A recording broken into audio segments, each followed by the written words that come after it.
Today we're joined by Nathan Winkle. Nathan is president of Thoroughbred Aviation, LLC. They're a full-service aircraft brokerage and consulting firm operating out of Louisville, Kentucky. Nathan is also an authority in heavy maintenance of corporate aircraft, earning his wings from the U.S. Air Force. Thank you for your service, sir. My pleasure.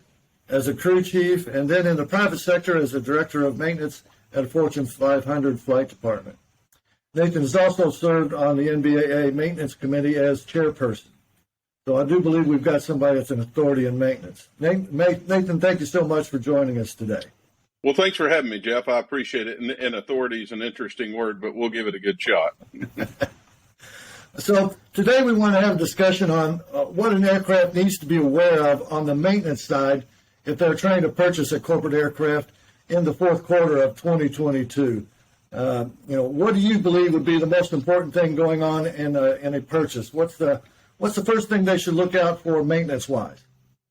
I mean, the first thing you should do if you're purchasing an airplane, fourth quarter, second quarter, it doesn't really matter, Jeff. But I think right now, and we're really seeing this from this huge, rush to buy airplanes we had last year, and honestly, it's continued into this year, well into this year. I think if you're a prospective buyer, you need to make sure you have really good representation.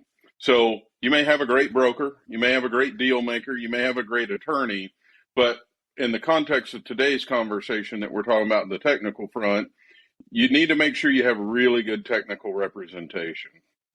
Now, are you talking about maybe hiring, a separate consultant to place on your purchase team? Like a DAO? Well, sure. That's exactly what I'm suggesting. I think, the money you're going to spend on the front end to hire, someone to come in and represent you from a technical perspective and partner with the attorney and the broker and escrow and help manage the asset. I mean, these aren't cheap assets. They're very complicated. Like I'm not a lawyer, right? I'm always going to bring a lawyer to the party, right? So I think it's critical to hire somebody, and a lot of times owners will defer to their in-house maintenance staff or their chief pilot, and that's good to a point. But I think if it's like proficiency from flying, right? Just because you have a seaplane rating and you don't land a seaplane very often doesn't mean you should land seaplane, you got to have some proficiency, right? So is my point. So I think it's money well spent. I mean, I will tell you on the from a value proposition, the amount that I see clients, risking and that we've had to come in and clean up after the fact are in the hundreds of thousands of dollars for just people didn't know better, and some very reputable firms, right, that have been their either broker and or attorney.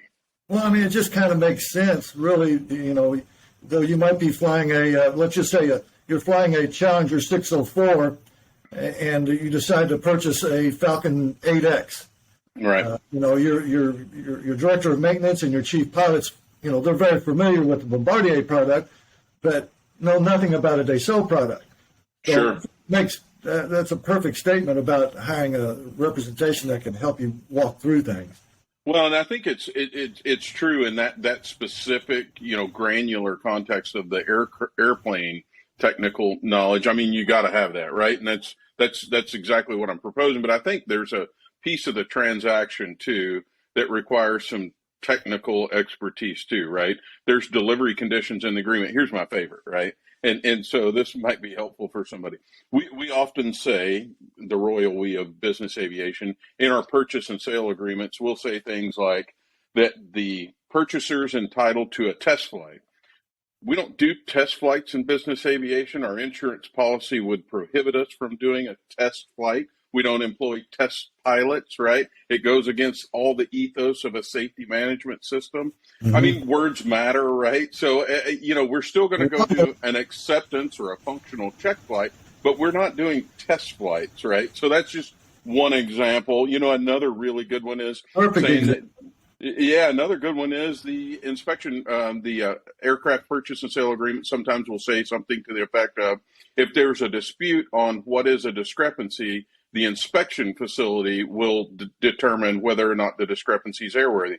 However, there's not one inspection facility out there that in their terms and conditions of a pre-buy will do that. They all disclaim that they will not determine airworthiness in a pre-purchase evaluation. So my point is, Jeff, that it's important. Those are just two things, right? I could go on forever and give the playbook away, but I mean, there's a lot of things that you need to be aware of.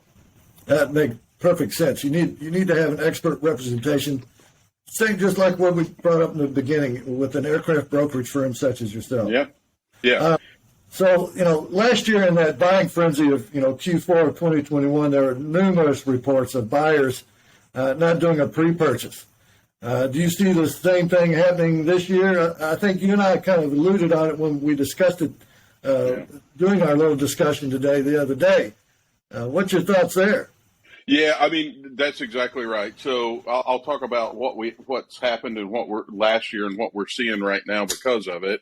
And then what I'm already seeing, right, late third quarter, and now as we're into the fourth quarter, we're starting to see it, right? So last year we did, even into the early part of this year, there's such a mad dash to buy an airplane, right? There's not a lot of inventory. People are paying more for 5-year-old airplanes than those airplanes sold for new, with little to no pre-purchase inspection. You got to do due diligence, right?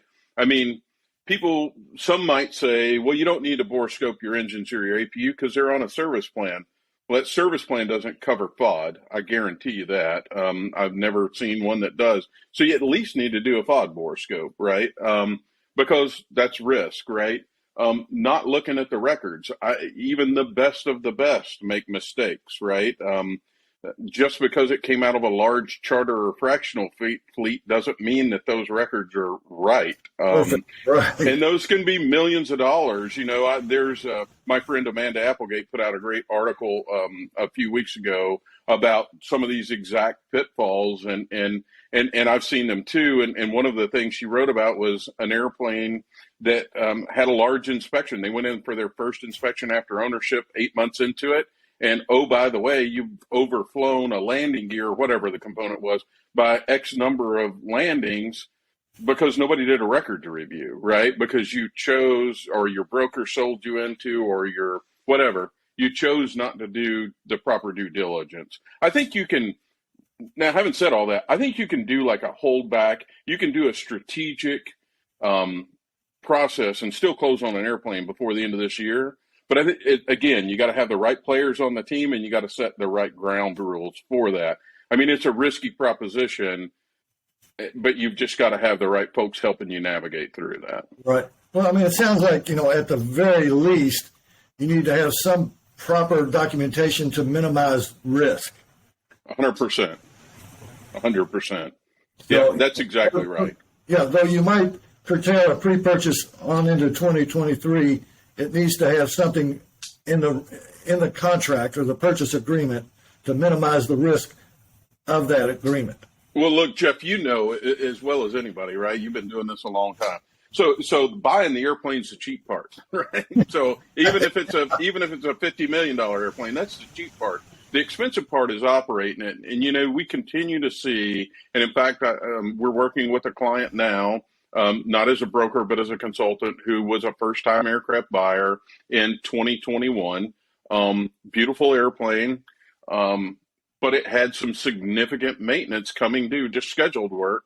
There was nothing misrepresented about the airplane, but nobody advised this family office that bought this airplane, whether they knew it or didn't know it and chose not to talk about it. It doesn't matter. Nobody told them. They had no sense that they were going to have $1 million inspection due this year, 1 year later, right? And that's the flat rate. That doesn't include squawks, right? So they weren't aware of that, right? They paid $5 million for this airplane, had no idea there was $1 million inspection around the corner. And it's, $1.5 million time we get out the door with squawks. So right.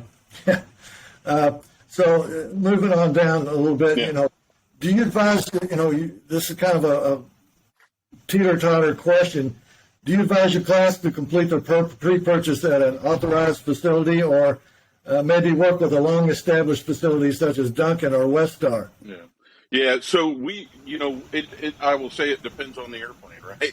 because if you have good representation and your team starts right, you know, you're going to go and you'll have your team look at the airplane in advance of the pre-buy to help inform the work scope, right? And what you might be up against as you look at your purchase. You know, again, here's a fun fact for me. I always tell my clients a pre-purchase inspection is not to qualify the airplane deal. It's to disqualify that airplane is the way I look at it, right? It's just like a home inspection or a building inspection, anything else. Anyway, I digress a little bit, but if you know you're going in and you have to pull the tail off a G550 because that inspection's due, then yeah, you probably want to go to Gulfstream.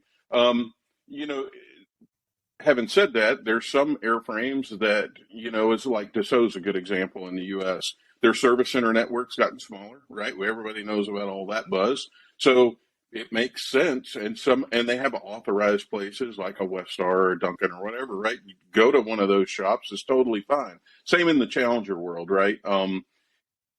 What I run into more often than not, and we're even seeing this with the second tier. So if I put shops into tiers, right? OEMs tier 1, tier 2 is like a Westar, Duncan, Standard Aero. Tier 3, you know, they're the smaller mom and pop shops, right? That aren't a big network. None of those folks have slots, by the way, through the end of the year, right? I mean, some of us have slots that we're sitting on, right? But because I know I'm going to put airplanes in them because I have deals pending, but slots are really, really thin, but still don't get yourself roped into going to, I don't know, Standard Aero with your G550 pre-buy when you know the tail's due because they're not going to be able to do it, right? You're going to have to take the tail off and send it to Gulfstream. It's a Gulfstream only thing, right? So there's just some things that you really need. Again, it's about having a good team who's informed on all these nuances to help you make all the right business decisions. But all these shops do good work, or they wouldn't be in business, Jeff. That's the bottom line. They all do good work. That almost comes back to what we first started out in when you talk about building your team. You know, the pre-purchase, when you get that expert to go in and do a review of the logs to know what's coming due, you know, like a tail for a Gulfstream, you know, and then you know that extra expense is going to be added on going to a factory maintenance overhaul. But then, you know, depending on how you negotiate things on who takes care of what, that could be part of the answer too. That's 100% right. Yeah, it certainly can be, you know, and you know, typically, and that's such a funny word anymore. The pre-buy is the pre-buy is the buyer's inspection, right? The buyer pays for it. The buyer gets to pick where. However, you know, we have seen in the last 12 months, particularly in a seller's market, right, where they'll say things like, "No, you're not going to Westar in Chattanooga, right? We're not going to go there. You're going to go to the shop that we've always done our maintenance at. And if you don't like it, we have 10 offers behind you for the same money in similar terms." So, you know, it doesn't really matter. And we're seeing that in Europe now too, right? We've bought a half a dozen or so airplanes so far this year that are coming out of Europe. We have a few more coming, and we're seeing the same things where European buyers are like, "Yeah, we're not crazy about you flying the airplane over to Textron in Dusseldorf. We want you to stay right here in Milan and figure it out with this smaller shop," right? So, boy, I bet you that really puts the teeth to an American buyer for sure. It certainly does. You've got to be buying things right. You know what I mean? Yeah, you really got to be wanting that airplane bad. But it comes back to, you know, the control of the market is still in the seller's hands right now. Yeah. So, you know, and that's a whole other day's discussion. It is. I think so. Yeah. But just out of curiosity, you know, you brought up the Europeans and, you know, the Asian side of the market, Middle East. So most American buyers, they always want to do their pre-purchase in the States. Right. You see more and more of that, you know, the market being so tight to where the owner is saying, "No, we're not going to fly my airplane to Gulfstream Savannah. Yep. You're going to have to keep the airplane Gulfstream Saudi."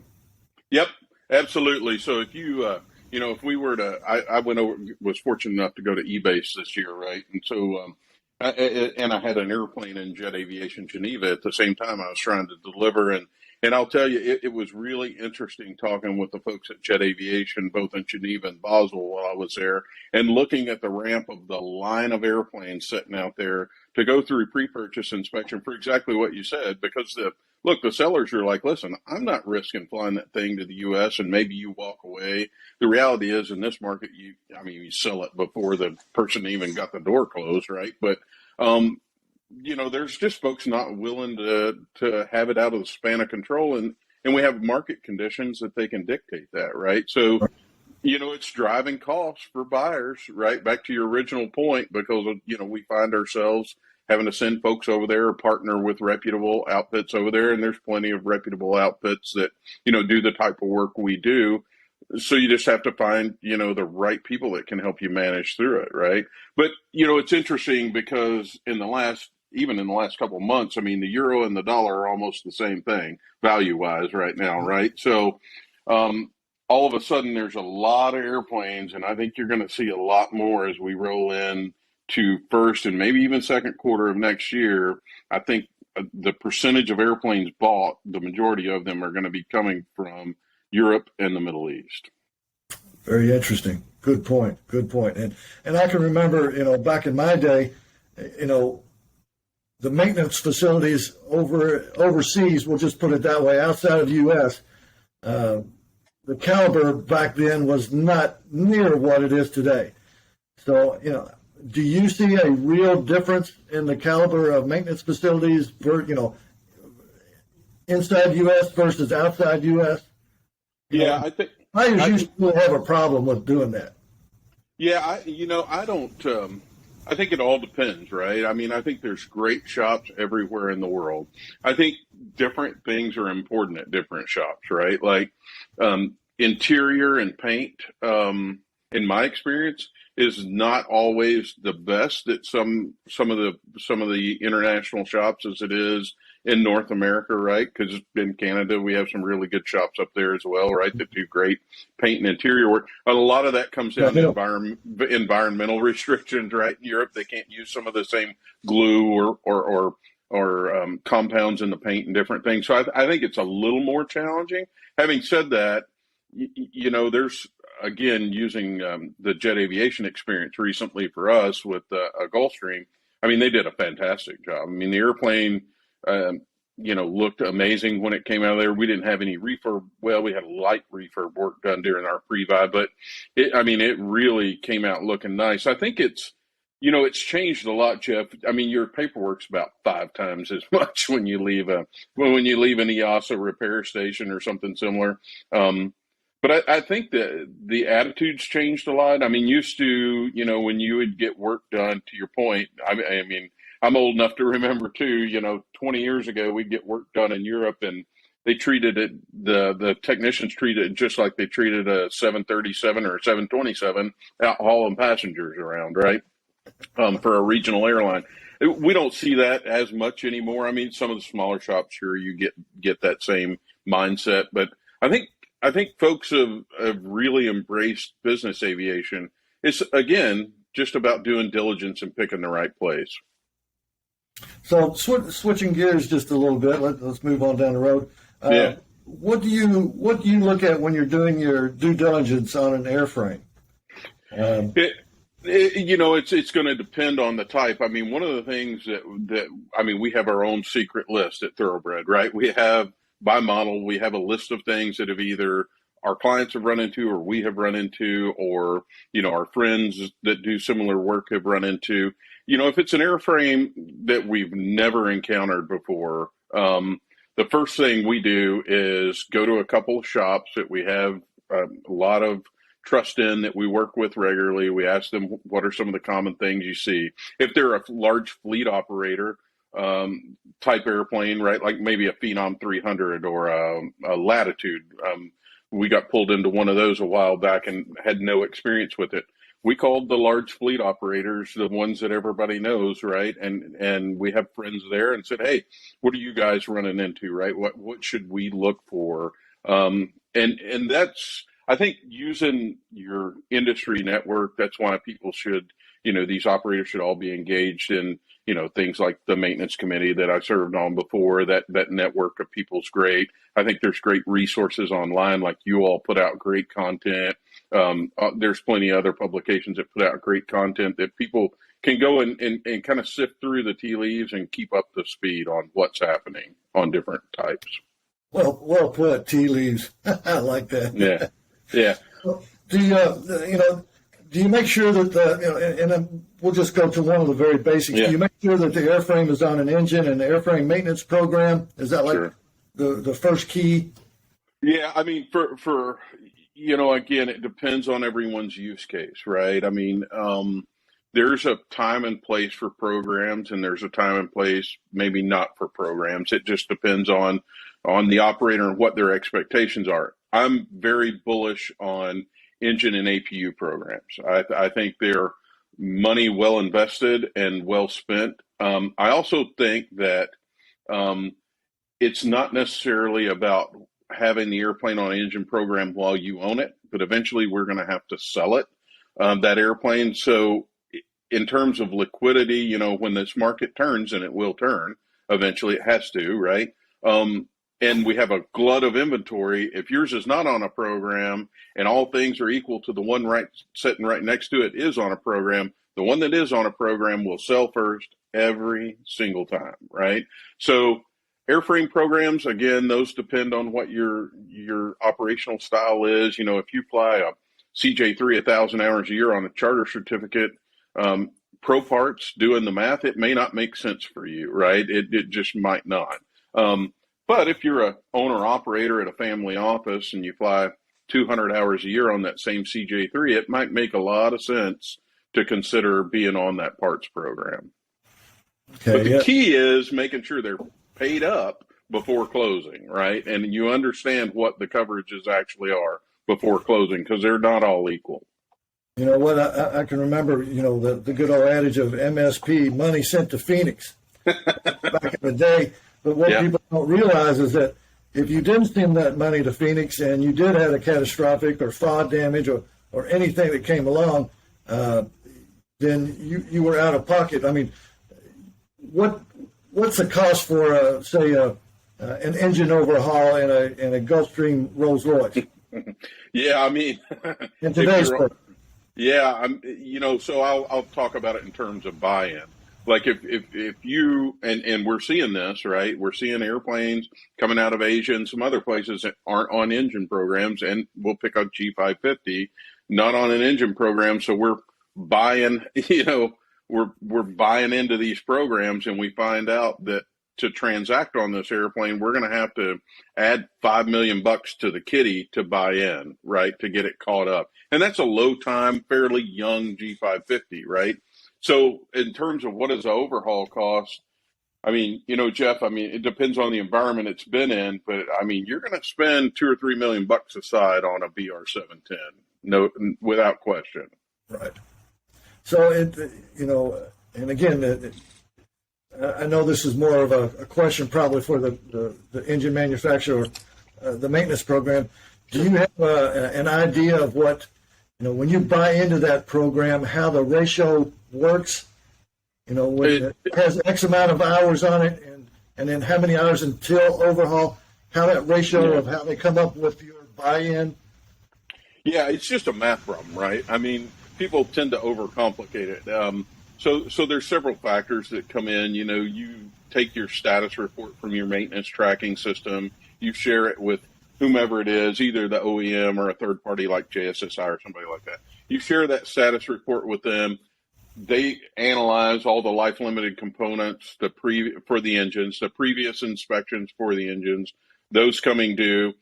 But they also want to know what environment those engines have been operated in, because that definitely could, from an erosion and wear perspective, due to acid rain or air or salt water or what have you, all those things could impact what's going to happen, at the midlife or overhaul time points, Jeff. So, all those kind of factor in. They have a weighting scale for all of that. And then you take the hourly rate, and it's whatever the rate is times the number of engines times the number of hours. And that's pretty much your your amount. So if it's a 2,000-hour airplane at, I don't know, an all-in cost of $1,100 an hour for engine service program, gets pretty expensive pretty quick to get caught up. So kind of what you're saying there is, an airframe that's being operated, say, down in Miami versus an airframe being operated out of Michigan is going to be priced different ways because, salt is different in Michigan than it is down in Florida. Well, salt is salt, right? But let's say the airplane in Florida can demonstrate, through their quality of records and having a great maintenance oversight, right, that they've been doing regular water washes at whatever the recommended intervals are, right? Maybe that rate is lower, right? There's so many variables that come in. I would say the difference would be more like an engine coming out of, say, I don't know, let's pick a place like Abu Dhabi, right, where there's a lot of sand. Maybe the airplane hasn't been hangared. So an engine coming out of that environment versus, say, something coming out of Montreal, right? There's going to be a difference at the end of the day when that math calculation is done based on environmental factors. But look, my argument with the manufacturers or whoever program holders always is, well, that just because that's where it spends the night doesn't mean that's where it flies to, right? We fly these things all over the world. So anyway, it always becomes an interesting conversation, but it is a negotiation. I would tell you that. Well, I mean, it makes total sense that, you operate it, or your home base is weather related. It's going to make a difference in the cost of how much it costs to operate that airframe. Mm-hmm. Airframe Sure. and engines, for that matter. Sure. Absolutely.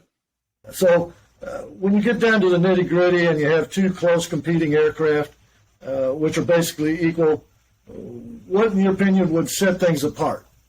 I mean, our tagline at Thoroughbred has always been, it's all about pedigree, right? I mean, as you know, we're going to play off the horse racing as much as we can. But it is truly all about the pedigree, right? The pedigree of those who've been operating the airplane, the pedigree of the records that come with the airplane. You can tell, right, Jeff? I mean, we've all been there. You can tell when the airplane's in a shop, when the technicians are pulling off panels and it still looks brand new underneath it, and the records have very few surprises in it, and the maintenance tracking program is nearly perfect, right? And the pilots can tell you, unequivocally every manual and every procedure and why they do things the way they do very clearly, right? Very transparently. That starts to inform you a lot. It's kind of a spidey sense thing, right? To determine that pedigree in some ways, but that is exactly what sets them apart, in my opinion. Professional management, man, you owners, you got to have it. It makes all the difference in the world. It's just like, we run that BrokerNet service for you guys. And I always tell them, BrokerNet will always bring you great leads unless it's been rode hard and put up wet. That's right. And that's right. Then only miracles work. Yep. Basically the same thing. You've got a good airplane, it's going to sell. You want to buy a good airplane because it will sell. Right. Absolutely. And that's it, right? So I always tell my clients, you're all excited and fired up about buying their first airplane, and it's maybe a Falcon 2000, right? And that's their first airplane they've ever owned. They're familiar with the industry. They've chartered for decades, right? And now they're buying their first plane. And I always tell them, don't get hung up on the airplane, right? Because we're going to sell it, right? You're not getting buried in it. We're going to sell it. So we need to think about the sale at the time of purchase through the entire purchase process, right? Like what's going to be an obstacle for us down the road, right? Like getting the records right, getting the maintenance tracking right, understanding truthfully where the maintenance cycle is at on the airplane, right? All of those things are so we can sell it, right? Sure, we want to be able to operate it right now, but we just need to know what we're getting into. I mean, if 5 years down the road we have a major landing gear overhaul and we only plan on owning the airplane 3 years, is that going to affect our ability to sell? Maybe. I don't know, but we need to know it, right? Right. I mean, that's another perfect example of, having the right personnel on your purchase team from the very beginning. 100%. And why, companies like yourself, Thoroughbred Aviation, is you're experts in what you do. Why don't we go ahead and wrap her up there, Nathan? And Okay. Go ahead and give them your contact information, because as everybody can tell that's listening to this video, you have to have proper representation, especially when you're doing the maintenance side of it. Yeah. You have to have proper representation all the way around. This is what I say. You know, it's like football. If you don't have a good team, you know, one player ain't going to win it for you all the time. Quarterback isn't going to win the game every time. Right. That's right. So, yeah, if folks want to find us, find out more about Thoroughbred Aviation, you can find us at thoroughbred.aero. So thoroughbred.aero is the easiest way to find us. You can find me on LinkedIn. I'm pretty active on LinkedIn, as is the rest of my team and my partners. And if folks want to give me a call, I'm always available, 502-930-6650. Now, you will also be down at NBAA, I'm assuming, here October 18th through the 20th? Well, you know, we're getting really busy. So we'll at least have some people at NBAA. It's difficult to... Yeah, we have several projects that are going to be coming to a head, you know, so I don't know that I'm going to be. In fact, we just had our partners meeting last week to kind of map out the strategy for the back end of the year here. And I think we may only be able to send like Lee Brewster and maybe one other person to base this year, and maybe not even that. We'll see. We're also going to shoot for CJI as well, but I'm not sure, again, with closings and some of these deals we have pending, how that's all going to pan out. But so, folks, that should kind of give you an indicator of what's going on in the fourth quarter of 2022. It is still very, very busy. Still a lot of aircraft being bought and sold. Inventory is shrinking, though you do see some glimpse of hope, so to speak. Yes, sir. But you know, the bottom line is, do your due diligence, hire the right team, not just individuals, in your right team, and be ready to look at different airframes, different aircraft, and keep your minds open. That's right. You don't necessarily have to buy the first aircraft. No. That's what we see happen mostly. Yeah, So, that's right.